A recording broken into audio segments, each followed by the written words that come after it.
কার্যক্রম নিষিদ্ধ আওয়ামী লীগের প্রতিষ্ঠা বার্ষিকী ঘিরে ঢাকাসহ ৬ জেলায় সেনা মোতায়েন থাকবে ৩০ জুন পর্যন্ত, জানালেন স্বরাষ্ট্রমন্ত্রী। সিলেট ছাড়ার আগে শাহজালালের বাজারে সারোয়ার আলম খুলে দেয়া হয়েছে দান বাক্স, প্রকাশ্যে চলছে গণনা।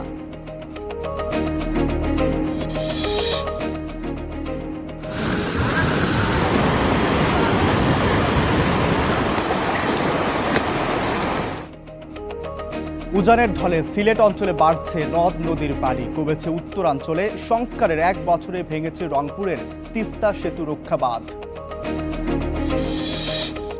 টাঙ্গাইলে নিখোঁজের ২ দিন পর স্কুল ছাত্রীর মরদেহ উদ্ধার। ঝিনাইদহে শিশু তাবাসসুমকে ধর্ষণের পর হত্যা মামলায় আসামির মৃত্যুদণ্ড। এবং রাজশাহী মেডিকেলে অচল অক্সিজেন প্ল্যান্ট, বাইরে থেকে কিনতে প্রতি মাসে খরচ অর্ধ কোটি টাকা। পড়ে আছে সিটি স্ক্যান মেশিন।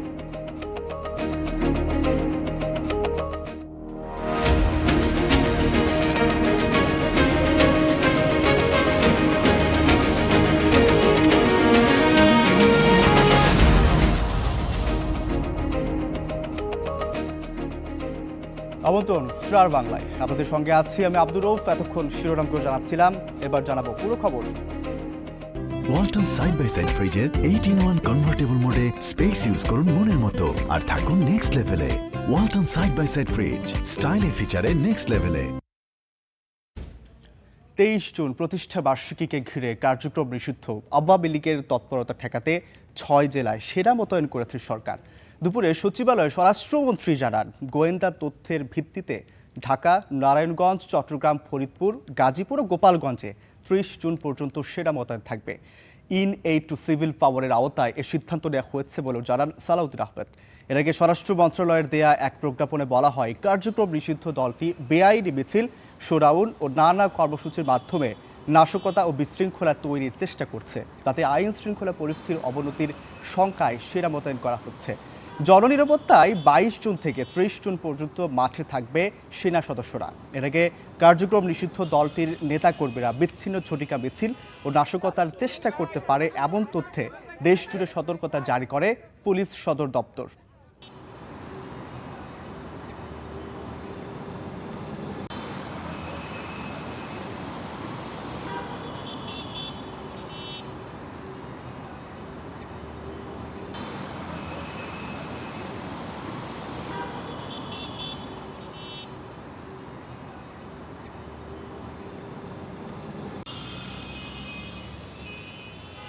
স্যার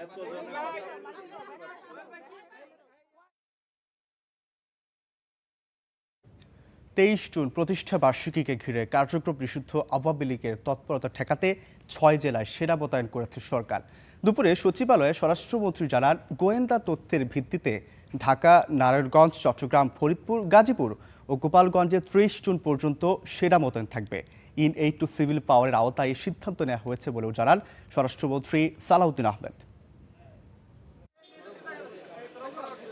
কার্যক্রম নিষিদ্ধ আওয়ামী লীগের নেতাকর্মীদের বিচ্ছিন্ন মিছিল ও নাশকতার আশঙ্কার মধ্যে রাজধানীসহ দেশের বিভিন্ন এলাকায় নিরাপত্তা জোরদার করেছে সরকার। রোববার ঢাকায় ১৮,০০০ পুলিশ সদস্য মোতায়েনের পর সোমবার ৬ জেলায় মোতায়েন করা হয়েছে সেনাবাহিনী। ইন-এইড টু সিভিল পাওয়ারের আওতায় জারি করা প্রজ্ঞাপনে বলা হয়, বেআইনি মিছিল, শোডাউন ও নাশকতা ঠেকাতে ঢাকা, চট্টগ্রাম, ফরিদপুর, গোপালগঞ্জ, গাজীপুর ও নারায়ণগঞ্জে মোতায়েন করা হয়েছে সেনা সদস্য। তবে আইনশৃঙ্খলা পরিস্থিতির অবনতির অভিযোগ নাকচ করে স্বরাষ্ট্রমন্ত্রী সালাউদ্দিন আহমদ বলেন, আগের যে কোনো সময়ের তুলনায় দেশের পরিস্থিতি এখন ভালো। আইনশৃঙ্খলা পরিস্থিতির অবনতি হয়নি। সত্যিকার ডাটা, তথ্য, রিপোর্ট সবকিছু বিশ্লেষণ করে দেখুন, বিগত যে কোনো সময়ের তুলনায় অন্যান্য বৎসর এবং মাসওয়ারি অপরাধ চিত্র আমাদের এই সময়ে অনেক কম। আগামী ২৩ জুন ১১ দলীয় ঐক্যের সমাবেশ ঘিরে উদ্বেগের কারণ নেই বলেও জানান স্বরাষ্ট্রমন্ত্রী। বিভিন্ন ডিস্ট্রিক্টে আমরা দেখেছি তারা মিছিল মিটিং করার মতো কিছু কার্যক্রম হাতে নিয়েছে, দুই একটা দেখা গিয়েছে। তাতে করে আমাদের মনে হয়েছে তারা হয়তো একটা অস্থিরতার সৃষ্টির পায়, তারা করলেও করতে পারে। আজকে থেকে ৩০ তারিখ পর্যন্ত আমাদের সেনা সদস্যদেরকে আবার যাতে যে কোনো রকমের অপতৎপরতা অ্যাড্রেস করা যায় ইনএইড টু সিভিল পাওয়ার। এদিকে গাইবান্ধা ইস্যুতে সম্প্রীতি বজায় রাখতে সংশ্লিষ্টদের সঙ্গে আলোচনা হয়েছে বলেও জানান স্বরাষ্ট্রমন্ত্রী। ভাইরাল হওয়া চৈতালি চক্রবর্তীর বক্তব্যকে স্লিপ অব টাং হিসেবেও উল্লেখ করেন তিনি। তাদের পক্ষে তাদের অনেক দাবি দেওয়া আছে বিভিন্ন বিষয়ে, সেগুলো নিয়ে তারা কথা বলেছে। আমরা সহযোগিতা চেয়েছি আমাদের যেন সাম্প্রদায়িক সম্প্রীতি বহাল থাকে। মাহাদি হাসান, স্টার নিউজ, ঢাকা। দর্শক, সেনা মোতায়েনের বিষয় জানাতে নারায়ণগঞ্জ থেকে যুক্ত আছেন আমাদের সহকর্মী রাশেদুল ইসলাম রাজু এবং গাজীপুর থেকে যুক্ত আছেন আমাদের সহকর্মী হোসেন আলী বাবু এবং আরও একজন যুক্ত আছেন গোপালগঞ্জ থেকে নুরুল আলম ফয়সাল। আমরা শুরুতেই একটু চলে যাব আমরা রাজুর কাছে, তিনি আছেন নারায়ণগঞ্জে। রাজু, যেমনটি আসলে বলছিলাম যে সেনা মোতায়েন হওয়ার কথা, এখন পর্যন্ত সেনা মোতায়েন করা হয়েছে কিনা, কি তথ্য আছে আপনার কাছে জানাবেন?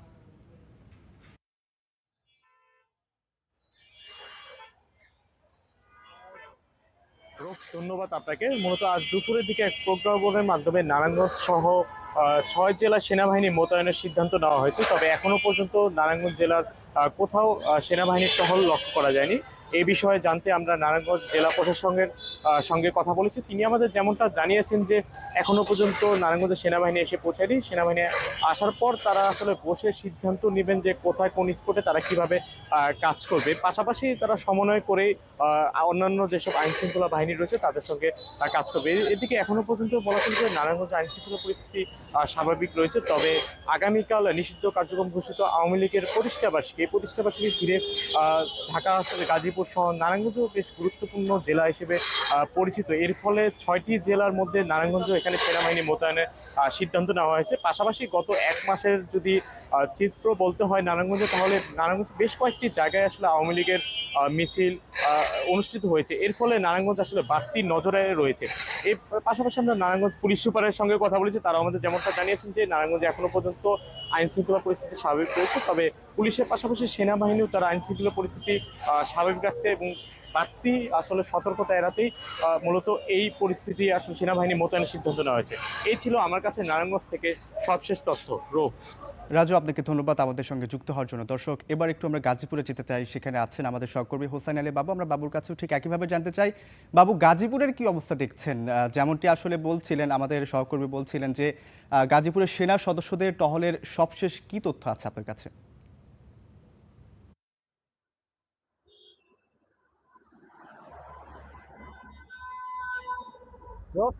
গাজীপুরের কথা যদি বলি, আইন শৃঙ্খলা বাহিনী স্বাভাবিক রাখতে যে স্বরাষ্ট্র মন্ত্রণালয় থেকে গাজীপুর, ঢাকা সহ যে 8টি জেলায় সেনা মোতায়েন করার সিদ্ধান্ত নিয়েছে, সেই সিদ্ধান্তে কিন্তু এখনো পর্যন্ত ঢাকা ময়মনসিংহ মহাসড়ক এবং ঢাকা টাঙ্গাইল মহাসড়ক কোনো জায়গায় কিন্তু আসলে সেনাবাহিনীর যে টহল সেটি কিন্তু আমরা দেখতে পাইনি। আমরা যতটুকু জানতে পেরেছি যে সন্ধ্যার পরে আসলে সেনাবাহিনীর টহলটি শুরু হবে। গাজীপুরে যে ধান গবেষণা রয়েছে সেই জায়গা থেকে আসলে সেনাবাহিনীর টহল বের হবে। এছাড়া কিন্তু আরেকটু তথ্য দিয়ে রাখি, কিছুক্ষণ আগে কিন্তু গাজীপুরের যে জেলা প্রশাসক তিনি কিন্তু আমাদের সাথে সমন্বয় করেছেন। আসলে তিনি যেটা জানিয়েছেন যে আসলে সেনাবাহিনী টহলের সাথে পুলিশ, র্যাব, বিজিবি সহ নানা বাহিনী তারা থাকবে। গাজীপুরে যে গতকালকে যে যুবলীগের যে মিছিল হয়েছে, সেই মিছিলে লক্ষ্য করে কিন্তু গতকালকে একটি মামলা হয়েছে। সেই মামলার ক্ষেত্রে কিন্তু ইতিমধ্যেই পুলিশ কিন্তু অভিযান চালিয়েছেন। বিভিন্ন গাজীপুরের মহানগরের বিভিন্ন এলাকায় কিন্তু অভিযান চালিয়ে এখনো পর্যন্ত 30 জন আওয়ামী লীগ, ছাত্রলীগ, যুবলীগ কিন্তু গ্রেপ্তার করা হয়েছে। গাজীপুর মেট্রোপলিটন কিন্তু গ্রেপ্তার করেছে তাদেরকে, কিন্তু আসলে বিভিন্ন মামলায় আজকে কিন্তু তাদেরকে চালান দেওয়া হয়েছে, কোর্টে প্রেরণ করা হয়েছে। এছাড়া যদি বলি যে আসলে গাজীপুরের যেসব এলাকায় সবচেয়ে বেশি গুরুত্বপূর্ণ হিসেবে দেখা হচ্ছে, যে গাজীপুরের রাজেন্দ্রপুর, হুতাপাড়া, তারপর হচ্ছে গড়গড়িয়া মাস্টারবাড়ি, 1 নম্বর সিমবি, টঙ্গী, সাইনবোর্ড, এদিকে যদি কালিয়াকুরের কথা বলি, যদি কালিয়াকুরে চন্দ্রা, সেই জায়গাগুলোতে আসলে আইন শৃঙ্খলা বাহিনী পর্যাপ্ত পরিমাণ যে আসলে নজরদারি সেক্ষেত্রে কিন্তু তারা রাখবেন বলে জানিয়েছেন। কারণ এইসব জায়গা থেকে নিষিদ্ধ গঠিত যা ছাত্রলীগ, আওয়ামী লীগের মিছিল কিন্তু বের হচ্ছে এবং রাস্তায় তারা বিশৃঙ্খলা সৃষ্টি করছে।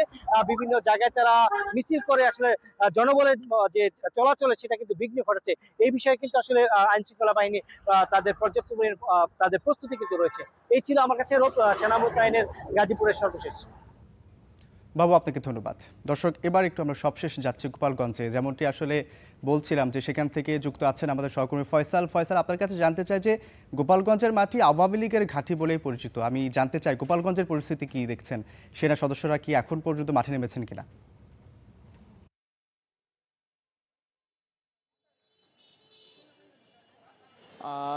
রফি যেমনটি বলছিলেন যে ঢাকা সহ গোপালগঞ্জ, ফরিদপুর, নারায়ণগঞ্জ এবং এই জেলাগুলো সহ 6 জেলায় যে সেনাবাহিনী মোতায়েনের খবর দুপুরে আমরা জানতে পেরেছি। আমরা তারপর পরই এখানকার যিনি জেলা প্রশাসক রয়েছেন তার সাথে কথা বলেছি। তিনি আমাদেরকে যেটি বলেছেন যে সেনাবাহিনী মোতায়েনের কথা রয়েছে, কিন্তু এখন পর্যন্ত সেনাবাহিনী আসবে এসে পৌঁছায়নি। আমরা গোপালগঞ্জ শহরের এবং শহরের আশপাশের কয়েকটি জায়গায় খোঁজ নিয়েছি, এখন পর্যন্ত সেনাবাহিনীর যে টহল সেটি কিন্তু আমরা লক্ষ্য করিনি। তবে সেনাবাহিনী এসে পৌঁছানোর কথা রয়েছে, হয়তো সন্ধ্যা নাগাদ পৌঁছাতে পারে। আরেকটি বিষয়, গোপালগঞ্জে এখন পর্যন্ত আমরা জেলা প্রশাসন এবং পুলিশ সুপার মহোদয়ের সাথে কথা বলেছিলাম। তিনি আমাদেরকে যেটি বলেছেন যে গোপালগঞ্জে এখন পর্যন্ত পরিস্থিতি অনেকটাই স্বাভাবিক রয়েছে। আওয়ামী লীগের প্রতিষ্ঠাবার্ষিকী আগামীকালকে, এটি নিয়ে কিন্তু কোনো ধরনের মিছিল বা মিটিংয়ের কোনো কিছুই কিন্তু এখন পর্যন্ত গোপালগঞ্জ শহরে লক্ষ্য করা যায়নি। এর পাশাপাশি আইনশৃঙ্খলা রক্ষাকারী বাহিনী তারা কিন্তু সতর্ক অবস্থানে রয়েছে। বিভিন্ন গুরুত্বপূর্ণ যেসব পয়েন্ট রয়েছে সেসব পয়েন্টে কিন্তু তাদের টহল এবং চেকপোস্টের সংখ্যা আমরা দেখতে পেয়েছি যে বাড়ানো হয়েছে। একই সাথে বলা যায় যে যে কোনো ধরনের পরিস্থিতি, নাশকতামূলক কর্মকাণ্ড এড়ানোর জন্য কিন্তু গোপালগঞ্জের যে পুলিশ সুপার তিনি বলেছেন যে পুলিশ সতর্ক অবস্থানে রয়েছে। সেই সাথে সেনাবাহিনী আসলে হয়তো সেনাবাহিনী যেসব পয়েন্টে তারা টহল দিবে কিংবা চেকপোস্ট বসাবে সেই সব জায়গায় জেলা প্রশাসন থেকে যেটি জানিয়েছে, যদি ম্যাজিস্ট্রেটের প্রয়োজন তারা মনে করেন সেক্ষেত্রে তারা সমন্বয় করে আসলে তাদের দায়িত্ব পালন করবেন। তো রৌফ, এই ছিল আমার কাছে গোপালগঞ্জ থেকে সবশেষ। ফয়সাল, আপনাকে ধন্যবাদ আমাদের সঙ্গে যুক্ত হওয়ার জন্য। দর্শক, নারায়ণগঞ্জ, গোপালগঞ্জ এবং গাজীপুর থেকে যুক্ত ছিলেন আমাদের সহকর্মীরা, জানাচ্ছিলেন সেনা মোতায়েনের খবর সম্পর্কে। বিদায়ের আগে 700 বছরের রীতি ভেঙে প্রকাশ্যে সিলেট শাহজালালের বাজারের দানের টাকা গণনার নির্দেশ দিয়েছেন জেলা প্রশাসক সারওয়ার আলম। বিকেলে বাজারের দানের টাকার 2টি ডেক ও প্রশাসক থেকে স্থাপন করা বাক্স থেকে টাকা বের করে গণনার কার্যক্রম শুরু হয়। এর আগে গত 12 জুন হজরত শাহজালাল মাজার পরিদর্শন করেন সারওয়ার আলম। ঐতিহ্যবাহী মাজারটির আয় ব্যয় ব্যবস্থাপনার স্বচ্ছতা ও জবাবদিহি নিশ্চিত করার লক্ষ্যে দান বাক্সে তালা দেওয়া হয়। নতুন দান বাক্স স্থাপন করে এলাকাটিতে স্থাপন করা হয় সিসিটিভি ক্যামেরা। রোববার জনপ্রশাসন মন্ত্রণালয়ের এক আদেশে সারওয়ার আলমকে প্রত্যাহার করে মন্ত্রণালয়ে উপসচিব হিসেবে সংযুক্ত করা হয়েছে।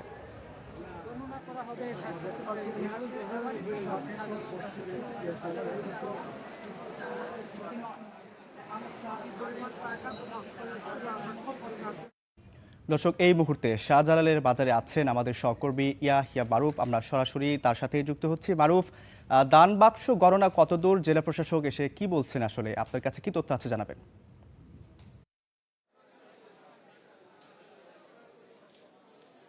রৌফ, বেলা দুইটার দিক থেকে এই মাজারের দান বক্সগুলো, যেটি ডেক ছিল 3টি ডেক ছিল, সেই 3টি ডেক এবং জেলা প্রশাসনের স্থাপন করা যে বক্সগুলো ছিল সেইগুলো দানের টাকা গণনা শুরু করা হয়। এখন পর্যন্ত সেই গণনা চলছে। আপনাকে যদি বলি যে এটি কিন্তু শাহজালাল মাজারের 700 বছরের ইতিহাসে আজকে প্রথম এখানকার দানের টাকা গণনা করা হচ্ছে এবং সেই টাকাকে পরবর্তীতে শাহজালাল মাজারের নামে একটি অ্যাকাউন্ট খোলা হয়েছে, সেই অ্যাকাউন্টে জমা করা হবে। এবং আমরা জেলা প্রশাসনের সাথে কথা বলে যেটুকু জানতে পেরেছি যে এখনো পর্যন্ত ডিসি সারওয়ার আলম যে এই দান বক্সে সিলগালা করেছিলেন এবং নতুন করে বক্স বসিয়েছিলেন, সেটা 4 দিন হয়েছে। 4 দিনের এই টাকাগুলো দানে কতগুলো টাকা জমা হয়েছে সেই টাকা গণনা হচ্ছে। এখন পর্যন্ত প্রায় 3 লক্ষাধিক টাকা গণনা হয়ে গেছে। আরও হয়তো এইরকমই পরিমাণ কিছু টাকা রয়ে গেছে এবং সেগুলো গণনা হইতে যতক্ষণ সময় লাগে গণনা শেষে সেগুলো জানিয়ে দেওয়া হবে এবং তখনই সেগুলোকে ব্যাংক অ্যাকাউন্টে জমা দেওয়া হবে। এছাড়া এই পরিস্থিতির আসলে কি হবে সেই বিষয়গুলো নিয়ে এখনও জনমনে দোয়াশা রয়েছে। তো আমরা জেলা প্রশাসনের সঙ্গে কথা বলে যেটুকু জানতে পেরেছি যে ডিসি সরওয়ার আলম যে প্রক্রিয়াটি স্থাপন করেছেন, অর্থাৎ এই মাজারের দান বক্সের সামনে সিসি ক্যামেরা, আনসার মোতায়েন এবং বক্স স্থাপন, সেগুলো কিন্তু সবগুলোই ঠিক থাকবে। এখনো পর্যন্ত সেই সিদ্ধান্তই রয়েছে এবং পরবর্তীতে নতুন জেলা প্রশাসক যিনি আসবেন তিনি কি সিদ্ধান্ত নেবেন সেই বিষয়ে তখন সেটি দেখা যাবে বা সিদ্ধান্ত জানানো হবে। এখনো পর্যন্ত এই সিদ্ধান্তে ডিসি সারওয়ার আলমের নেওয়া সিদ্ধান্তগুলো সেগুলো বলবৎ রয়েছে এবং সেগুলোই বাস্তবায়ন থাকবে বলে আমাদেরকে জানানো হয়েছে। আর মাজারের যে 3টি ডেগ ছিল সেই 3টি ডেগের সম্পূর্ণ দানের টাকা এখানে গণনা হচ্ছে এবং জেলা প্রশাসনের স্থাপনকৃত বক্সের টাকা এখানে গণনা করা হচ্ছে এবং সেই টাকাগুলো গণনা শেষে জেলা প্রশাসনের পক্ষ থেকে কিন্তু মাজারের নামে একটি ব্যাংক অ্যাকাউন্ট খোলা হচ্ছে। সেই ব্যাংক অ্যাকাউন্টে জমা দেওয়া হবে এবং সেখান থেকে প্রশাসন এবং মাজার কর্তৃপক্ষের সমন্বয়ে আসলে সিদ্ধান্ত নেওয়া হবে যে এই টাকাগুলো কি করা হবে এবং কোন খাতে ব্যয় করা হবে। এছাড়া জেলা প্রশাসনের ডিসি সরওয়ার আলমের এই প্রত্যাহারের প্রতিবাদে কিন্তু সিলেটে আজকে বিভিন্ন জায়গায় অর্থাৎ শহীদ মিনার এবং জেলা প্রশাসনের কার্যালয়ে বিভিন্ন শ্রেণী পেশার মানুষ নানা কর্মসূচি। মারুফ, আপনাকে ধন্যবাদ আমাদের সঙ্গে যুক্ত হওয়ার জন্য। উত্তরাঞ্চলে বন্যা পরিস্থিতির কিছুটা উন্নতি হলেও ভোগান্তিতে নিম্নাঞ্চলের বাসিন্দারা। ঘাসের পচন ও জলমগ্নতায় দেখা দিয়েছে গোখাদ্যের সংকট। এদিকে পানি বাড়ছে সুরমা সহ বেশ কিছু নদ নদীতে। এতে সিলেট, সুনামগঞ্জ সহ হাওড় অঞ্চলের পরিস্থিতি অবনতির আশঙ্কা বন্যা পূর্বাভাস কেন্দ্রের। উজান থেকে ধেয়ে আসা ঢলে ভাঙনের কবলে সুনামগঞ্জের তাহিরপুরের মাঝের খাল। তীব্র স্রোতে ভেসে যায় কুঁড়েঘর। পরিবারের অন্য সদস্যরা দ্রুত বের হতে পারলেও স্রোতে তলিয়ে নিখোঁজ হন মানসিক ভারসাম্যহীন যুবক রুবেল মিয়া। উজানের ঢল আর ভারী বর্ষণে টইটুম্বুর সুনামগঞ্জের সুরমা নদী। ঢলের জল নদী হয়ে প্রবল বেগে ঢুকছে হাওরে। রাস্তায় মারা ধরে লিছে, মারছে কোনো মারিছে আডু বানিয়ে গেছে রাস্তা উঠিতে বাড়ি ঘরের মাঝে গোরদার নষ্ট হয়ে গেছে আর ও আমরা রাস্তাঘাট বুড়াই লাগিল। তবে রোববারের তুলনায় বৃষ্টি আর ঢলের পানির তীব্রতা কমেছে। ভারতের মেঘালয় ও চেরাপুঞ্জিতে ভারী বর্ষণের পূর্বাভাস থাকায় নতুন করে পরিস্থিতির অবনতির শঙ্কাও রয়েছে। যেহেতু বৃষ্টিপাতটা আরও কন্টিনিউ হতে পারে, আরও 24 ঘন্টা রয়েছে, সেক্ষেত্রে নদীর পানিটা হয়তো কোনো কিছু পাত্রপাতে অথবা স্থিতিশীল অবস্থায় থাকতে পারে। তবে নদীর পানি হ্রাস বৃদ্ধি ঘটবে এবং কখনো কখনো এটি বিপদসীমার কাছে পৌঁছে যেতে পারে। নতুন করে বৃষ্টিপাত ও পাহাড়ি ঢল না থাকায় উত্তরের 4 জেলায় নদ নদীর পানি কমতে শুরু করেছে। কয়েকদিন পানিতে তলিয়ে থাকায় লালমনিরহাটের চরাঞ্চলে তিল, তিসি আর পাটের ক্ষেতে দেখা দিয়েছে পচন। পচে যাওয়া ঘাসের কারণে গোখাদ্য নিয়ে বিপাকে কৃষকরা। বন্যার কারণে আমার বেসন ঘোড়া নষ্ট হয়ে যাচ্ছে, পচি যাচ্ছে। ওই যে পানিতে ডুবি যেয়া এ বাদামটা পচাছি গেছে এবং পাতাটা পাকি যাচ্ছেন। এখন তো পানির জন্য গরু বান্ধা জানা আছে, ঘাস গরু তো খায়ও না। এই তো গরু ছাগল নিয়ে যে অবস্থায় দাঁড়াচ্ছি আমরা তো কৃষকদের পরামর্শ দিই বীজতলা একটু নিরাপদ স্থানেই করার জন্য। তারপরে যদি কেউ নিম্নাঞ্চলে করে থাকে সেটা হয়তো ক্ষতি হতে পারে। তো এখন পর্যন্ত যেহেতু ক্ষতি হয়নি সেটা আমরা বলতে পারতেছি না যে কি পরিমাণ ক্ষতি হবে বা হচ্ছে। এদিকে বৃষ্টিপাত ও পাহাড়ি ঢল না থাকায় শেরপুরের নদ নদীর পানি কমতে শুরু করেছে। তবে বন্যা পরিস্থিতির কিছুটা উন্নতি হলেও ভোগান্তি পিছু ছাড়েনি নিম্নাঞ্চলের বাসিন্দাদের। বছর বছর যেই ক্ষতিটা হয় নদী অনেক ক্ষতি। আমার নিজস্ব জায়গা জমি প্রায় 1.5 কোটির মতন নদী ভাঙ্গিয়া নদীর মধ্যে পড়ে আছে। উত্তর আকাশে কালো মেঘ জমলে আসলে আমরা টেনশনে বিপদে পড়ে যাই যে কখন জানি ভারতের বন্যায় আমাদের ঘরবাড়ি ভাঙচুর করে নিয়ে যায়। অন্যদিকে উজানের তীব্র স্রোতে তলিয়ে যাওয়ার পর সিলেটের সাদা পাথর পর্যটন কেন্দ্রের পরিস্থিতি অনেকটাই উন্নতি হয়েছে। প্রত্যাহার করা হয়েছে ভ্রমণ নিষেধাজ্ঞা। Desk report, star news. প্লাবন পরিস্থিতির বিষয়ে জানাতে সুনামগঞ্জ থেকে আবির, মাহবুব আর কুড়িগ্রাম থেকে যুক্ত হচ্ছেন আমাদের সহকর্মী মোহাম্মদ জুবাইর। আমরা শুরুতেই যাব কুড়িগ্রামে, সেখানে আছেন আমাদের সহকর্মী জুবাইর। জুবাইর, উজানের পানির ঢলের চাপ এখন কেমন দেখছেন? বন্যার বিষয়ে আসলে কি বলছে পানি উন্নয়ন বোর্ড?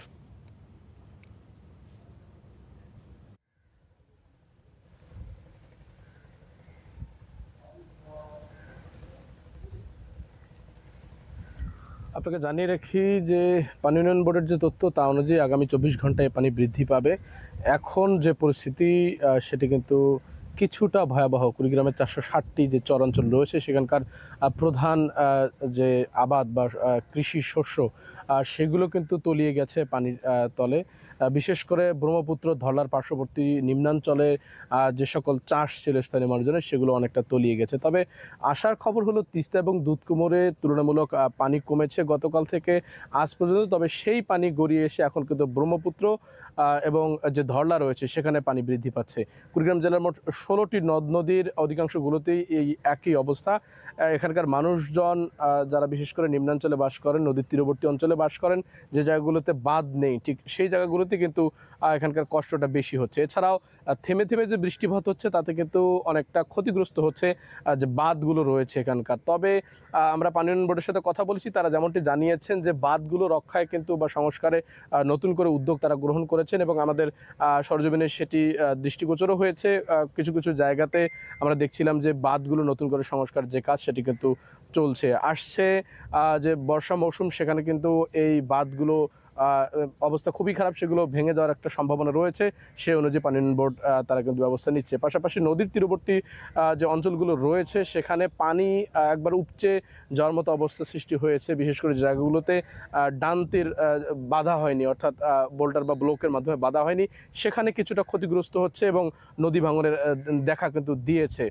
বিশেষ করে আমি যদি বলি উলিপুরের যে বাবুচর রয়েছে, জলঙ্গার কুঠির রয়েছে, এছাড়া বজরা রয়েছে এবং আমি যদি একটু জানানোর চেষ্টা করি যে কুড়িগ্রামের নাগেশ্বরী উপজেলার আরও বেশ কিছু অঞ্চল কিন্তু ভাঙছে। আমরা পানি উন্নয়ন বোর্ডের সাথে কথা বলে যতটুকু জানতে পেরেছি, তারা বলছেন যে এই মুহূর্তে মোট 16টি পয়েন্টে ভাঙছে তাদের যে কাজ, তারা কিন্তু 11টি পয়েন্টে কাজ করছেন এবং তারা যেমনটি বলছেন যে কেন্দ্রীয় পানি উন্নয়ন বোর্ডের অনুমতি পেলে বাকি যে অংশগুলো রয়েছে সেখানেও তারা ভাঙন রোধে যে ব্যবস্থা সেটি কিন্তু গ্রহণ করবেন। এছাড়াও যেমনটি জানিয়েছেন অধিকাংশ জায়গাগুলোতে তারা জিও ব্যাগ ফেলার যে প্রস্তুতি সেটি কিন্তু নিচ্ছেন এবং তাদের যে আবেদন সেটি কিন্তু তারা কেন্দ্রীয় পানি উন্নয়ন বোর্ডকে জানাচ্ছেন। এখন কুড়িগ্রামে সকাল থেকেই থেমে থেমে বৃষ্টি হচ্ছে। আর জুবাইর, আপনাকে অসংখ্য ধন্যবাদ আমাদের সঙ্গে যুক্ত হওয়ার জন্য। দর্শক, এবার একটু আমরা সুনামগঞ্জে যেতে চাই। সেখান থেকে যুক্ত আছেন আমাদের সহকর্মী আবির মাহবুব যুক্ত আছেন। মাহবুব, আপনার কাছেও ঠিক একইভাবে জানতে চাই যে সুনামগঞ্জের অবস্থা কেমন দেখছেন? সেখানে আসলে কোনো অঞ্চল প্লাবিত হয়েছে কিনা, কি বলছে পানি উন্নয়ন বোর্ড?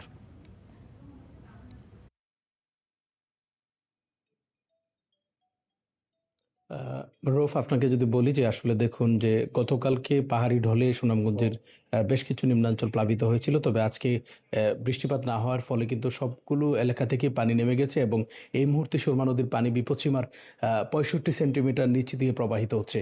আমরা এই বিষয়ে বিস্তারিত জানার জন্য আমরা সরাসরি যুক্ত হচ্ছি বাংলাদেশ পানি উন্নয়ন বোর্ড সুনামগঞ্জের নির্বাহী প্রকৌশলী যিনি আছেন মামুন হাওলাদার। আমরা সরাসরি ওনার কাছ থেকে জানবো যে আসলে আপনি যদি বলেন যে আসলে এই মুহূর্তে সুনামগঞ্জ এবং এর আশপাশ এলাকার ভারতের পরিস্থিতিটা কি আছে। জি, গত 20 তারিখে আমাদের সুনামগঞ্জে যে উজানে মেঘালয়, সেখানে মাউসিরাম নামক একটি জায়গা আছে, সেখানে বৃষ্টিপাত রেকর্ড করা হয়েছে 526 মিলিমিটার এবং চেরাপুঞ্জিতে বৃষ্টিপাত রেকর্ড করা হয়েছে 332 মিলিমিটার। মূলত এই ভারী থেকে অতি ভারী বৃষ্টিপাতের ফলেই কিন্তু সুনামগঞ্জের নদ নদীর পানি আকস্মিকভাবে 24 ঘন্টায় প্রায় আমাদের 66 সেন্টিমিটার পানি বৃদ্ধি পেয়েছে। এই বৃদ্ধি পাওয়ার ফলেই কিন্তু সুনামগঞ্জে একটি বন্যা পরিস্থিতির মতো তৈরি হয়েছিল এবং আমরা সাথে সাথেই কিন্তু আমরা 24 ঘন্টা আগেই কিন্তু আমরা পূর্বাভাস দিয়েছি যে এটা আমাদের সুনামগঞ্জ নদীর পানি বাড়তে পারে এবং কোথাও কোথাও এটা বিপদসীমার কাছাকাছি চলে যেতে পারে। তো আমরা সেই অনুযায়ী আসলে আমাদের সব বৃষ্টিপাতের ফলে কিন্তু পানি বাড়লেও কোথাও কিন্তু বিপদসীমা অতিক্রম করে নেয়, কিন্তু আমরা সেটা অতিক্রম করে আমরা এখন যেটা দেখতেছি যে পরবর্তী 24 ঘন্টা বৃষ্টিপাত কমে যাওয়াতে আমাদের নদীর পানি কমে গেছে। এখন আজকে পর্যন্ত বিপদসীমার প্রায় 65 সেন্টিমিটার পানি নিচে আছে, বিপদসীমার নিচে আছে।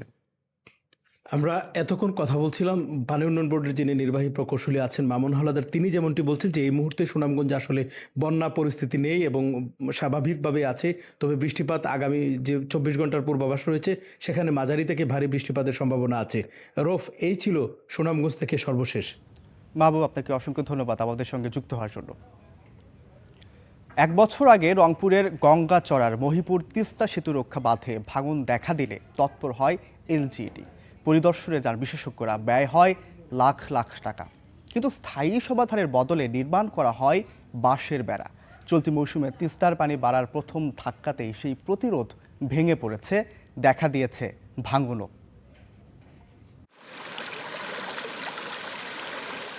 উজান থেকে নেমে আসা পাহাড়ি ঢল আর বৃষ্টিতে বেড়েছে তিস্তার পানি। এতেই নদীগর্ভে বিলীন রংপুরের গঙ্গাচড়া উপজেলার মহিপুর তিস্তা সেতু রক্ষা বাঁধের একটি অংশ। এর আগে গত বছরের বন্যায় 2 দফায় এই সেতু রক্ষা বাঁধের প্রায় 100 মিটার অংশ ভেঙে যায়। এরপর এলজিইডির বিশেষজ্ঞ দল এলাকা পরিদর্শন করেন। স্থানীয়দের অভিযোগ, স্থায়ী প্রতিরক্ষা ব্যবস্থা গ্রহণ করা হয়নি। তাদের দাবি, প্রায় 14 লাখ টাকা ব্যয়ে 200 মিটার বাঁশের বেড়া নির্মাণ করেই দায়িত্ব শেষ করা হয়।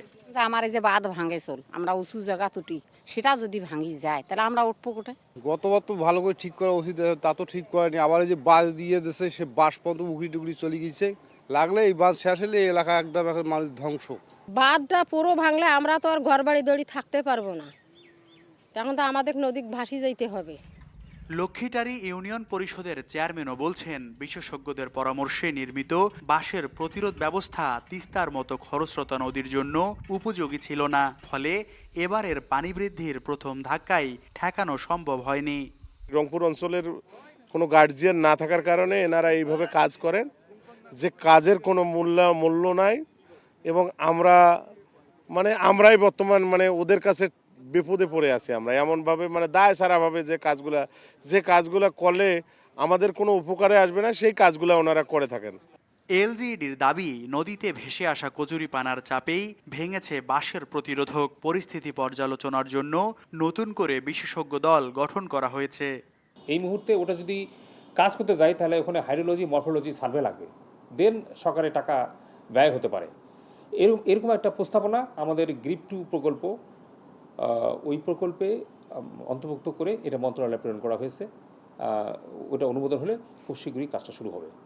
রংপুর কাকিনা সড়কের গুরুত্বপূর্ণ সংযোগ মহিপুর তিস্তা সেতু ভাঙন আরও বিস্তৃত হলে এই সেতুই নয়, হুমকির মুখে পড়তে পারে সড়ক যোগাযোগ, নদী পাড়ের বসতবাড়ি, কৃষিজমি এবং আশেপাশের বিস্তীর্ণ জনপদ। Mahmud Rafin, star news, Rangpur. টাঙ্গাইলের সখীপুরে নিখোঁজের 2 দিন পর 8 বছর বয়সী এক স্কুল ছাত্রীর মরদেহ উদ্ধার করেছে পুলিশ। সকালে উপজেলা পরিষদ পুকুর থেকে শিশুটির মরদেহ উদ্ধার করা হয়। স্বজনরা জানান, গত শনিবার বিকেলে খেলতে বেরিয়ে নিখোঁজ হয় শিশুটি। অনেক খোঁজাখুঁজির পর তাকে না পেয়ে থানায় জিডি করেন স্বজনরা। আজ সকালে পুকুরে মরদেহ ভাসতে দেখেন স্থানীয়রা। পরে পুলিশ মরদেহ উদ্ধার করে ময়না তদন্তের জন্য মর্গে পাঠায়। ঘটনাটির তদন্ত চলছে।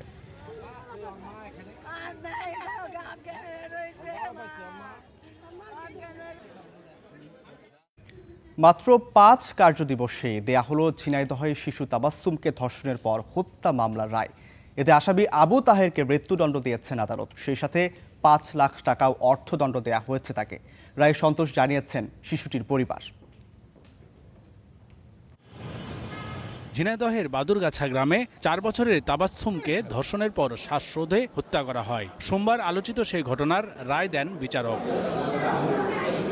16 জুন মামলার শুনানি শুরু হয়। পরদিন অভিযোগ গঠন করেন আদালত। সাক্ষ্য দেন 16 জন। এরপর 5 কার্যদিবসে দেয়া হলো মামলার রায়। মামলার একমাত্র আসামি আবু তাহেরকে মৃত্যুদণ্ডাদেশ দিয়েছেন বিচারক। সেই সাথে 5 লাখ টাকা অর্থদণ্ড দেওয়া হয়েছে তাকে। 2 ধারায় মৃত্যুদণ্ডে দণ্ডিত করেছেন এবং দণ্ডবিধি 201 ধারায় 7 বছরের কারাদণ্ডে দণ্ডিত করেছেন। আমরা আশা করব যে মহামান্য হাইকোর্টে দ্রুত এই মামলার 73% শুনানি হবে এবং এই রায় বহাল থাকবে। রায়ে সন্তোষ জানিয়েছে ভুক্তভোগী শিশুর পরিবার। দাবি দ্রুততা কার্যকরের। আমি আমার মেয়ের বিচার আজকে পাইছি, এটা শুধু রায়ে খুশি না, আমি তখন খুশি হব যখন দ্রুত এই রায়টা কার্যকর হবে এবং ফাঁসির রায় দিয়েছে, দ্রুত যেন কার্যকর হয়, এটাই আমাদের দাবি।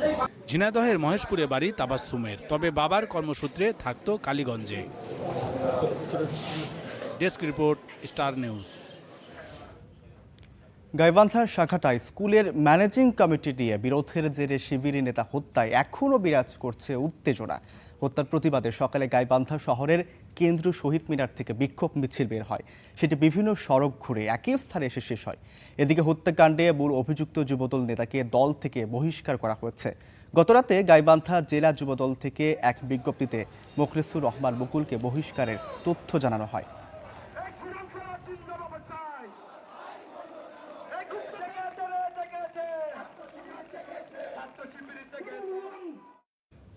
এবারের এইচএসসি পরীক্ষায় 9 শিক্ষা বোর্ডে অভিন্ন প্রশ্নপত্রে হবে পরীক্ষা। আগামীতে তা কার্যকর হবে মাদ্রাসা ও কারিগরি সহ 11 বোর্ডে অভিন্ন বিষয়ে। সোমবার নোয়াখালীতে এক অনুষ্ঠানে যোগ দিয়ে এসব কথা জানান শিক্ষামন্ত্রী। এছাড়া আগামী 3 মাসের মধ্যে 50,000 শিক্ষক নিয়োগের উদ্যোগের কথাও জানিয়েছেন শিক্ষামন্ত্রী। সোমবার নোয়াখালী বিজ্ঞান ও প্রযুক্তি বিশ্ববিদ্যালয়ের প্রতিষ্ঠাবার্ষিকী উপলক্ষে ডিনস ও ভাইস চ্যান্সেলর অ্যাওয়ার্ড প্রদান অনুষ্ঠান। প্রধান অতিথি হিসেবে এতে যোগ দেন শিক্ষামন্ত্রী। পরে নিজ বক্তব্যে জানান, আগামী 3 মাসের মধ্যে প্রাথমিক বিদ্যালয় প্রধান শিক্ষক ও সহকারী শিক্ষক সহ 50,000 শিক্ষক নিয়োগের উদ্যোগ নেওয়া হবে। আমরা আগামী 3 মাসের ভিতরে আরো 50,000 প্রাথমিক শিক্ষক নিয়োগ দিতে পারবো। বুঝতে পেরেছেন?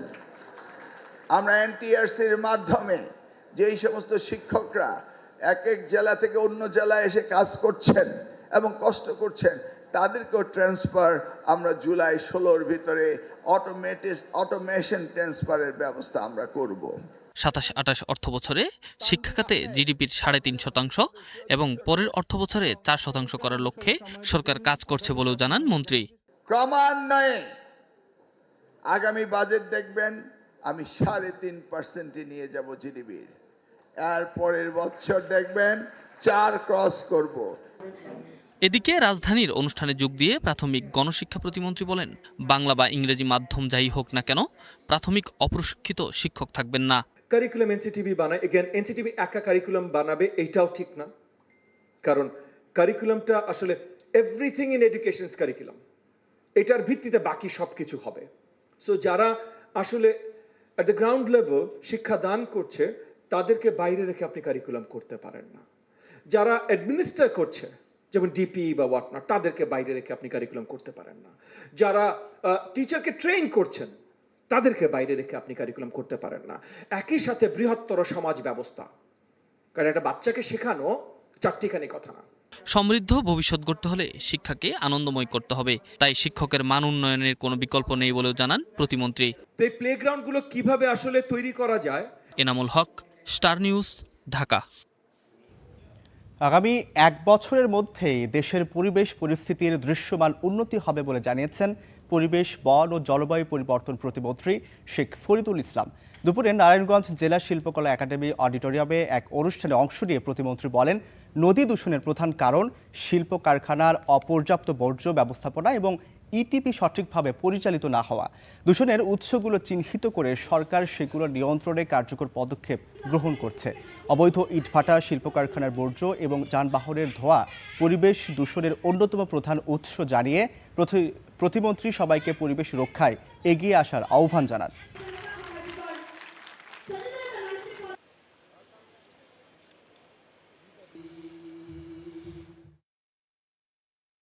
ইটভাটা দূষণের একটা অন্যতম কারণ। আপনাদের এই যে ইটিপি, এটিপি এগুলো ব্যবহার না করা অন্যতম কারণ। আবার পাশাপাশি আমাদের যে গাড়ির যে ধোঁয়া সেগুলো আছে। তো আমরা মন্ত্রণালয়ের দায়িত্ব নেওয়ার পরে আমাদের মাননীয় মন্ত্রী এবং আমি আমাদের যারা আছে সবাইকে নিয়ে আমরা চেষ্টা করছি যে উৎসগুলো আগে আমরা ঠিক করব, তারপরে সরকারের যে কমিটমেন্ট সেই অনুযায়ী আমরা আগাবো ইনশাল্লাহ। তো সুতরাং আশা করতে পারেন যে আগামী বছরের ভিতরে আমরা কিছুটা হলেও এটাকে একটা স্বস্তির জায়গায় নিয়ে আসতে পারবো। নিজস্ব প্ল্যান্ট বন্ধ থাকায় বাইরে থেকে অক্সিজেন কিনতে হচ্ছে রাজশাহী মেডিকেল কলেজ হাসপাতালকে। এতে প্রতি মাসে খরচ প্রায় 50 লাখ টাকা। বন্ধ সিটি স্ক্যান মেশিনটিও বাধ্য হয়ে রোগীদের ছুটতে হচ্ছে বেসরকারি হাসপাতালে। জিয়াউল করি সেলিমের রিপোর্ট। বিনা খরচে অক্সিজেন তৈরির জন্য বসানো প্ল্যান্টটি অচল। ধুলা জমা মেশিনে দিনে দিনে ধরেছে মরিচা, গচ্চা কয়েক কোটি টাকা। অন্যদিকে রোগীদের জীবন বাঁচাতে প্রতি মাসেই কিনতে হচ্ছে অন্তত 50 লাখ টাকার অক্সিজেন। এ চিত্র রাজশাহী মেডিকেল কলেজ হাসপাতালের। প্রায় 5 বছর আগে গ্লোবাল ফান্ডের অর্থায়নে বসানো প্ল্যান্টটি অকেজো হয়ে পড়ে 11 মাসের মাথায়। সেই থেকে অচল হয়ে পড়ে আছে বিপুল ব্যয়ে বসানো প্ল্যান্ট। সিএমএসডি থেকে মেশিন আসলে 5 বছরের ওয়ারেন্টি পাই আমরা। 5 বছর তাদের দায়িত্বে, তারা যাই হোক তাদেরকে দেখতে হবে। এটা কতদিন চলেছে? খুব বেশি দিন না। হাসপাতাল কর্তৃপক্ষের কোনো চাহিদা ছাড়াই করোনার সময় সংকট মোকাবেলার কথা বলে রাতারাতি এই অক্সিজেন প্ল্যান্টটি বসানো হয়েছিল। কথা ছিল প্রতি ঘন্টায় বাতাস থেকে 500 লিটার অক্সিজেন তৈরি হবে এই প্ল্যান্টে। এরপর 11 মাস চলে। তারপর অজ্ঞতার কারণে সেটি নষ্ট হয়ে যায়। এই নষ্ট মেশিনটি সচল করার জন্য হাসপাতাল কর্তৃপক্ষ চিঠি চালাচালি করলেও এখন পর্যন্ত কোনো সাড়া পায়নি। এদিকে সিটি স্ক্যান রুমের সামনে সাময়িক বন্ধ থাকার নোটিশ 5 বছর আগে বসানো মেশিনটি এখন অচল। কবে চালু করা যাবে নেই সে উত্তর, অথচ ওয়ারেন্টি ছিল 7 বছরের। এদিকে পড়ে আছে আরেকটি কয়েক কোটি টাকার মেশিন। অন্যদিকে রোগীদের সিটি স্ক্যান করাতে হচ্ছে বেসরকারি হাসপাতালে। এখানে বলছে না ওদের মেশিন নষ্ট হয়ে আছে, এজন্য আমরা এখানে সেবা পাইনি, এজন্য বাইরে করেছি। 3 মেশিন এখানে নষ্ট হয়ে গেছে, এই কারণে বাইরে যাচ্ছি সিটি স্ক্যান করার জন্য। মাথার কবে নাগাদ ঠিক হবে সেটা বলতে পারছি না, তো আপনারা বাইরে যা করেন, এই জন্য আমরা বাইরে থেকে অনেক টাকা খরচ করে এটা করে নিয়ে আসছি। মেশিনটি চালু করতে হাসপাতাল কর্তৃপক্ষ চিঠি দিয়েছে সরবরাহকারী প্রতিষ্ঠানকে। আমাদের যে সিটি স্ক্যান মেশিনটি ছিল, অতিরিক্ত চাপের কারণে মেশিনটি বিকল হয়ে যায়। পরবর্তীতে আমরা সরবরাহকারী প্রতিষ্ঠান এবং যারা মেরামতকারী তাদের সাথে যোগাযোগ করেছি। আমরা আশা করছি খুব দ্রুত এটির থেকে আমরা বের হয়ে আসতে পারবো। রাজশাহী ছাড়াও আশেপাশের বেশ কয়েকটি জেলার রোগীদের উন্নত চিকিৎসার ভরসাস্থল এই হাসপাতাল। Ziaul Gani Selim, Star News, Rajshahi. চাঁদপুরের হাজীগঞ্জ খাদ্য গুদামের সামনে 2 দিন ধরে ধান নিয়ে অপেক্ষায় কৃষকরা, অথচ ধান নিচ্ছে না কর্তৃপক্ষ। কৃষকদের তালিকা ও সংগ্রহ প্রক্রিয়া নিয়ে অনিয়মের অভিযোগ তুলেছেন তারা, তবে তা অস্বীকার করেছে সংশ্লিষ্টরা। হাজীগঞ্জের খাদ্য গুদাম, সেখানে 2 দিন ধরে এভাবেই অপেক্ষায় কৃষকরা, তবে ধান সংগ্রহ করছে না কর্তৃপক্ষ। সারা দেশের মতো 7 জুন থেকে চাঁদপুরেও চলছে চলতি মৌসুমের ধান সংগ্রহ কার্যক্রম। তবে জেলার হাজীগঞ্জ উপজেলায় এই কার্যক্রম নিয়ে অনিয়মের অভিযোগ তুলছেন কৃষকরা। তালিকা যাচাই বাছাই ও সংগ্রহ প্রক্রিয়া নিয়ে ক্ষুব্ধ তারা। আজ 8 দিন আইছি, 8 দিন আইতে আসি যাইতে আসি, আজ যাইলে কালকে আইনেন, কালকে আইনলে হরু আইনেন। 7-8 দিন আসার পরে এখন স্যারেরা বলছে, স্যার আমার টোকনটা দেন, খাইতে করতে আমার বাইর করে দিছে। সে বলতেছে কোনো টোকন দেওয়া যাবে না, ধান আগামী মাসে আমি দেখবো না কিনা। কৃষকের দাবি, এসব জটিলতার কারণে গুদামে ধান দিতে পারছেন না, অথচ ব্যাপারীদের কাছ থেকে ঠিকই তা সংগ্রহ করা হচ্ছে। ধান আনছি শনিবারে, এ পর্যন্ত ধানগুলো আমার রিসিভ করতেছে না। গাড়ির মধ্যে ধান দাঁড়াইছে, ড্রাইভারের খরচ দিতে হবে প্রতিদিন 5,000 টাকা করে। ধান দিছি, আমরা ভোগান্তি হইতাম আছি। এখন আমাদের ধানটা যদি শর্টকাটে নিয়ে যায় তাহলে আমরা একটু ভালো হবো। অনিয়মের অভিযোগ অস্বীকার করেছে সংশ্লিষ্টরা, দাবি গুদাম খালি নেই।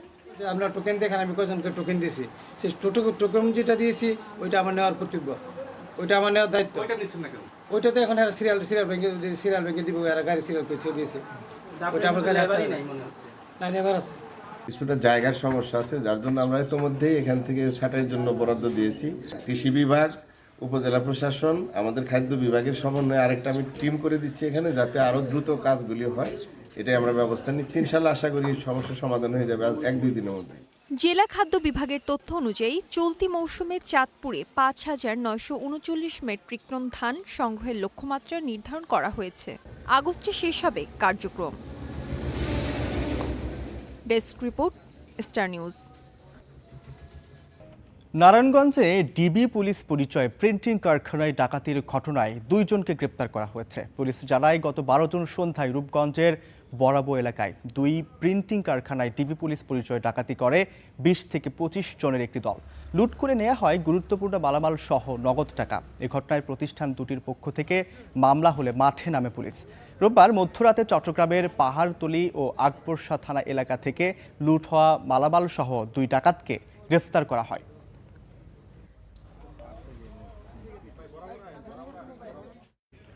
সম্প্রতি মানিকগঞ্জের ঐতিহ্যবাহী হাজারি গুড় পেয়েছে ভৌগোলিক নির্দেশক বা জিআই সনদ। প্রায় 200 বছরের ঐতিহ্য বহন করা এই পণ্যের স্বাদ, সুগন্ধ ও স্বকীয়তার স্বীকৃতি হিসেবে দেয়া হয়েছে এই মর্যাদা। সংশ্লিষ্টদের আশা, ডিআই সনদ পাওয়ায় আন্তর্জাতিক বাজারে হাজারি গুড়ের পরিচিতি ও রপ্তানির সুযোগ আরও বাড়বে। বাংলাদেশের অন্যতম ঐতিহ্যবাহী ও সুস্বাদু গুড় মানিকগঞ্জের হাজারি গুড়। স্বাদে, ঘ্রাণে ও গুণগত মানের স্বীকৃতি হিসেবে হাজারি গুড় পেয়েছে ভৌগোলিক নির্দেশক বা জিআই সনদ। প্রতি বছর শীত এলেই জেলার হরিরামপুর উপজেলার হাজারিপল্লীর পরিবারগুলো ব্যস্ত হয়ে পড়ে খেজুরের রস সংগ্রহ ও গুড় তৈরির কাজে। প্রজন্মের পর প্রজন্ম ধরে তৈরি হওয়া হাজারি গুড় স্বাদ ও সুগন্ধের কারণে দেশের গণ্ডি পেরিয়ে বিদেশেও পরিচিতি পেয়েছে। এই হাজারি গুড়টা জিআই সনদ পাইছে সরকারিভাবে, আমি গর্বিত, আমি খুব খুশি, আনন্দিত। আমরা অনেক খুশি সরকারে যে অনুদানটা করছে। যদি সরকারে আরো দাম ভালো দেয় আমরা ভালো গুড় বানাবো। জিটকা অঞ্চলের বিখ্যাত ওই হাজারি গুড়টি জিআই পণ্য হিসেবে স্বীকৃতি পায় বিদেশে রপ্তানি আরও বেড়ে যাবে এবং বৈদেশিক মুদ্রা অর্জন করে দেশের অর্থনীতিতে গুরুত্বপূর্ণ ভূমিকা রাখবে বলে আমি মনে করি। গেল 15 জুন আনুষ্ঠানিকভাবে জিআই নিবন্ধন সনদ পাওয়ার পর এই হাজারি গুড়ের রপ্তানি সম্ভাবনা আরও বাড়বে বলে প্রত্যাশা জেলা প্রশাসনের। যেহেতু এটা জিআই পণ্য হয়েছে, এর ব্র্যান্ড ভ্যালু বেড়েছে, আশা করা যায় এইবার এই গুড়ের চাহিদা বেড়ে যাবে অনেক গুণ বেশি, এবং সেই ক্ষেত্রে একটা আশঙ্কা থেকে যায় যে অসাধু ব্যবসায়ীরা হয়তো এই সুযোগটা গ্রহণ করার চেষ্টা করতে পারে। দর্শক, এই ছিল স্টার বাংলা। এবার যাচ্ছি স্টার চট্টগ্রামে মিথিলা আঞ্জুমের কাছে। আব্দুর রৌফ, আপনাকে ধন্যবাদ। আমন্ত্রণ স্টার চট্টগ্রামের সাথে আছি আমি মিথিলা আঞ্জুম। শুরুতেই জেনে নিব শিরোনামগুলো। চট্টগ্রামে 6 ব্যাংকে চাকরিচ্যুত কর্মকর্তা কর্মচারীদের বিক্ষোভ, বকেয়া বেতন সহ স্বপদে পুনর্বহালের দাবি। রাঙামাটিতে পাহাড়ের পাদদেশে ঝুঁকিপূর্ণ বসবাস, বর্ষায় দুর্ঘটনা, প্রাণহানির শঙ্কা, স্থায়ী পুনর্বাসনের দাবি।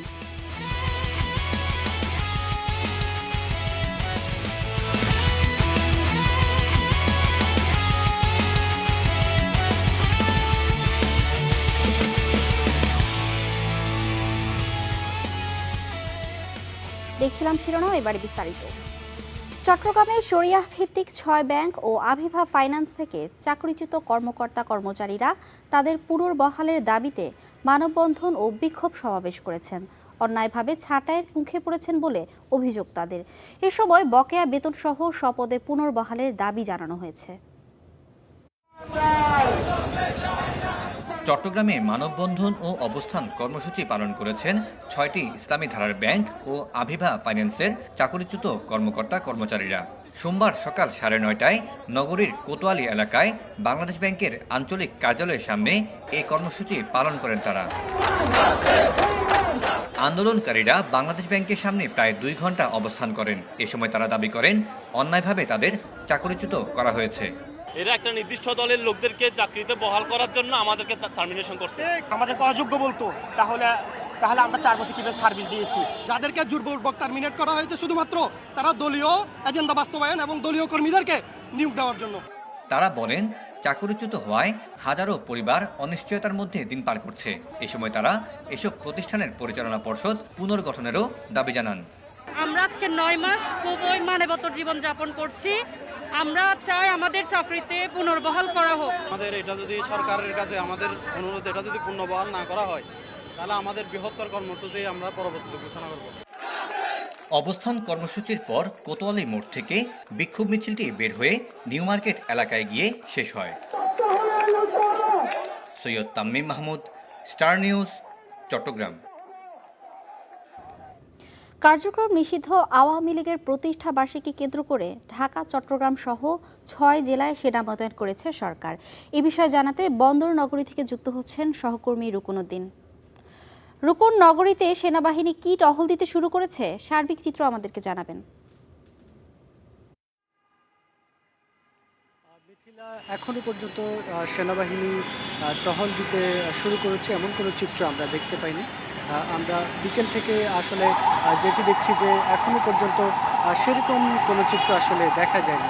তবে পুলিশের যে অন্যান্য সময়ের মতো যে তৎপরতা সেটি কিন্তু রয়েছে, এবং আমরা দেখেছি একেবারে বেশ কদিন ধরেই কার্যক্রম নিষিদ্ধ ছাত্রলীগ, যুবলীগ এবং আওয়ামী লীগের বেশ কিছু নেতাকর্মীরা কিন্তু বিভিন্ন জায়গায় মিটিং করেছে এবং ঝটিকা মিছিল করে তাদের আসলে যে অবস্থান সেটি জানান দেওয়ার চেষ্টা করেছিল। এবং এই বিষয়ে আমরা পুলিশের বক্তব্য জানতে চেয়েছিলাম। পুলিশ কমিশনার যেটি জানিয়েছেন যে এই ধরনের যারা তৎপরতায় জড়িত থাকবে এবং কার্যক্রম নিষিদ্ধ কোনো সংগঠনের সাথে যারা জড়িত থাকবে তাদেরকে কিন্তু কঠোর আইনিভাবে ব্যবস্থা নেওয়া হবে, এবং এরকম কোনো আসলে তৎপরতা যাতে না করে সেই বিষয়টি তারা আসলে বলেছিলেন এবং তাদেরকে আইনের আওতায় আনা হবে বলে এমনটি বলেছিলেন। এবং এছাড়া অন্যান্য যে সকল রাজনৈতিক দলগুলো আছে, বিএনপি থেকে শুরু করে ছাত্রদল, ছাত্র শিবির, জামায়াত ইসলামী এবং অন্যান্য যে এনসিপি এবং গণ অধিকার পরিষদ, তারাও কিন্তু আমরা বিভিন্ন সময় দেখেছি যে আসলে এই যে ছাত্রলীগের এবং আওয়ামী লীগের যে মিছিল সেটি নিয়ে আসলে সোচ্চার হতে দেখেছি এবং ছাত্রদলের পক্ষ থেকে এবং ছাত্র শিবিরের পক্ষ থেকেও কিন্তু মিছিল করতে দেখেছি এই যে ছাত্রলীগের যে ঝটিকা মিছিল সেগুলোর বিরুদ্ধে। এবং পুলিশের পক্ষ থেকেও যেটি বলা হচ্ছে যে আসলে এরকম কেউ নিষিদ্ধ ঘোষিত সংগঠনের সাথে জড়িত থাকলে তাদের বিরুদ্ধে ব্যবস্থা নেওয়া হবে। এবং এই পর্যন্ত আমরা এখনো পর্যন্ত আসলে সেনাবাহিনীর কোনো টহল দেখিনি। এই ছিল আমার কাছে সবশেষ। ধন্যবাদ রুকন। চট্টগ্রাম বন্দরে রাবার টায়ার গ্যান্ট্রি ক্রেন আরটিজিতে আগুনের ঘটনা ঘটেছে। বন্দর কর্তৃপক্ষ জানায় বেলা 2:30টার দিকে এনসিটির 4 নম্বর আরটিজিতে হঠাৎ আগুন দেখা দেয়। তাৎক্ষণিক ফায়ার সার্ভিসের 5টি ইউনিট দ্রুত ঘটনাস্থলে গিয়ে প্রায় আধা ঘন্টার চেষ্টায় আগুন নিয়ন্ত্রণে আনে। এই ঘটনায় বন্দর কার্যক্রমে কোনো ক্ষতি হয়নি বলে জানিয়েছে কর্তৃপক্ষ। সকল কার্যক্রম স্বাভাবিক রয়েছে।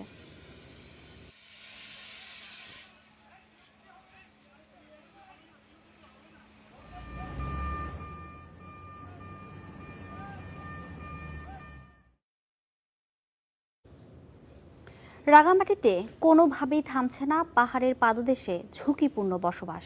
বর্ষা এলেই প্রাণহানি এড়াতে প্রশাসনের সাময়িক তৎপর হলেও স্থানীয়রা চান স্থায়ী সমাধান।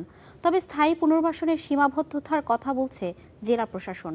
রাঙামাটি থেকে মিশু মল্লিকের তথ্যচিত্রের প্রতিবেদন। পাহাড়ের সৌন্দর্য দূর থেকে যতটা মুগ্ধ করে, তার পাদদেশে বসবাসকারীদের কাছে বাস্তবতা ততটাই ভয়ের। বর্ষা এলেই বাড়তে থাকে উৎকণ্ঠা। পাহাড় ধসের আশঙ্কা নিয়েই দিন কাটে রাঙামাটির বহু পরিবারের। বৃষ্টি নামলেই পাহাড়ের দিকে তাকিয়ে থাকে এসব পরিবার। তারপরও জীবন থেমে থাকে না। অনিশ্চয়তা আর আশঙ্কাকে সঙ্গী করেই পাহাড়ের পাদদেশে নতুন সকাল শুরু হয় তাদের। 2017 সালের ভয়ঙ্কর পাহাড় ধসে রাঙামাটিতে 120 জন প্রাণ হারিয়েছিলেন। 20 জনেরই মৃত্যু হয়েছিল শহরের প্রবেশমুখ শিমুলতলি এলাকায়। এখন একই স্থানে আবারও গড়ে উঠেছে শতাধিক ঘরবাড়ি। ভেদভেদী যুব উন্নয়ন, মনতলা আদাম, সাপছড়ি পোস্ট অফিস এলাকাসহ শহরের প্রায় প্রতিটি পাহাড়ের চিত্র একই। এখান থেকে যদি আমাদের তুলে দেওয়া হয় তো আমরা আসলে যাব কোথায়? আমরা তো আমাদের যাওয়ার মতো কোনো জায়গা নাই, কারণ আমাদের ওই ধরনের কোনো ক্যাপাসিটি নাই যে আমরা নতুন করে কোথাও জায়গা কিনবো কিংবা ঘর তুলবো। পুনর্বাসন দেওয়ারও কোনো সুযোগ করে দিচ্ছেন না। সেই জন্য ঝুঁকিপূর্ণ অবস্থায় বা জানার পরও তারা এখানে বসবাস করতেছে। পাহাড়ি এলাকা ও কাপ্তাই হ্রদের কারণে শহরের সমতল ভূমির তীব্র সংকটের কথা জানায় স্থানীয়রা। গার্ডওয়াল বা রাস্তা করে দিলে মাটি ধসে প্রাণহানির ঘটনা কমে আসবে বলে জানায় তারা। কেন যদি গার্ডওয়াল হয় তাহলে মনে করেন, আর যদি রাস্তাটা যদি না ভাঙে তাহলে মনে করেন মানুষের ঘর বাড়িটার তেমন রিস্ক থাকে না। এখানে দেন রাস্তাগুলো ভাঙে চুরে গেছে, পাহাড় দশক হয়ে ভাঙে, এগুলো একটু ভালো করে দিলে ভালো হয়। প্রশাসন জানায় রাঙামাটিতে বর্তমানে 100রও বেশি এলাকাকে ঝুঁকিপূর্ণ হিসেবে চিহ্নিত করা হয়েছে, যেখানে বাস করছে প্রায় 250,000 মানুষ। টানা বৃষ্টি হলে তাদের সরিয়ে নেওয়া হলেও স্থায়ী পুনর্বাসনে রয়েছে নানা জটিলতা। অনেকেই কিন্তু অবৈধ দখলদার। মানে রাঙামাটির বৈচিত্র্য এমন যে তারা যদি গ্রোথ সেন্টারের কাছে এসে থাকতে চায়, সেক্ষেত্রে তারা শহরের মাঝখানে যেখানে থাকতে চায়, যেখানে কারো মালিকানা নেই, সেই জায়গাগুলোই হচ্ছে পাহাড়ের নিচে রাস্তার পাশে ঢালগুলোতে। সাথে কাজ শুরু করা যায়, তাহলে আসলে একটা আমরা তাদেরকে পুনর্বাসন করার পদক্ষেপ গ্রহণ করতে পারি। প্রতি বর্ষায় পাহাড়ের মানুষগুলোর চোখে ঘুম কেড়ে নেয় ধসের আতঙ্ক। এই মৃত্যু ফাঁদ থেকে বাঁচতে সাময়িকই নয়, স্থায়ী ও টেকসই পুনর্বাসনের দিকেই তাকিয়ে পাহাড়বাসী। Desk report, star news. খাগড়াছড়িতে সেনাবাহিনীর উদ্যোগে মাসব্যাপী বৃক্ষরোপণ কর্মসূচি শুরু হয়েছে। খাগড়াছড়ি সরকারি কলেজ মাঠে সদর সেনা জোনের উদ্যোগে কর্মসূচির আয়োজন করা হয়। এতে প্রধান অতিথি ছিলেন খাগড়াছড়ি রিজিয়নের কমান্ডার। বেলুন উড়িয়ে কার্যক্রমের উদ্বোধন করেন তিনি। জানান, সেনাবাহিনীর পক্ষ থেকে জেলায় 20 লাখ বৃক্ষরোপণের উদ্যোগ নেওয়া হয়েছে।